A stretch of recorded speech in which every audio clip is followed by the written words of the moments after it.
Is now being applied to movies by allowing the viewer to reenact key scenes before watching the film itself.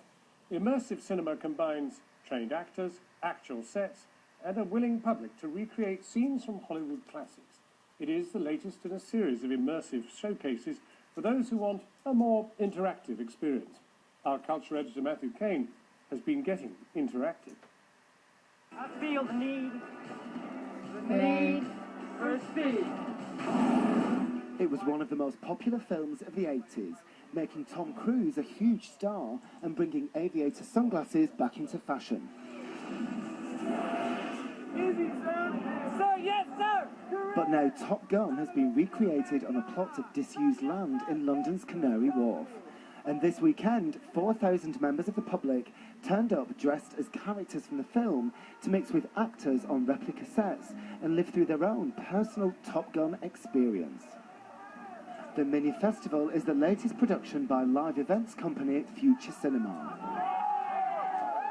I just think that things have become a little bit too formulaic in the film experience, and I think that cinema should become more of an event, more of a social experience. And by creating these environments, the audience are letting go and becoming more relaxed and connecting with each other and meeting each other.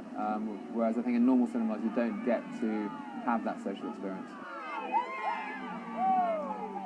This multi-sensory recreation of Top Gun is part of a wider trend of immersive cultural experiences currently sweeping the arts. And it's happening not just in cinema, but in theatre, art galleries, and even specially created dining experiences. Its roots can be traced back to the live-action role-playing war games that became popular in the 80s, and then computer games like online virtual world Second Life. But its potential was taken to a new level artistically by one pioneering theatre company, Punch Drunk. Punch Drunk was set up in 2000 and so far has had major hits in London, Manchester and now New York.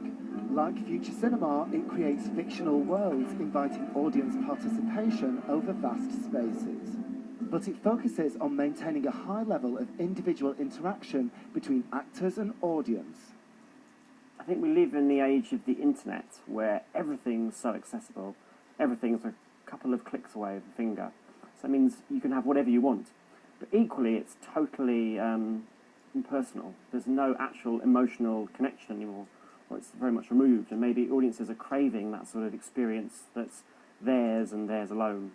Most critics agree that this immersion is one of the most significant theatrical trends of the last decade. But some also point out problems with the form. One big danger of immersive theatre is, of course, maintaining a narrative, and indeed with Punch Drunk shows quite often, you have holding on to the story is virtually impossible because it depends on which rooms you chance upon, which actors you encounter along the way.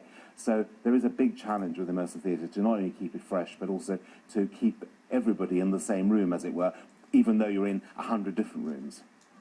And even some creators of immersive experiences can envisage problems ahead. There's a point, there'll be a tipping point, that if it scales too big, then the intimacy will be lost, and it will lose its power, and it will diminish. For now at least, audiences seem happy to immerse themselves in the experiences offered by this weekend's Top Gun event. But critics of the immersive cultural experience might be comforted to know that this particular event ends with a traditional climax, an outdoor showing of the film itself. Matthew Kane reporting. Of course, the ultimate immersive cultural experience is to watch Channel 4 News regularly.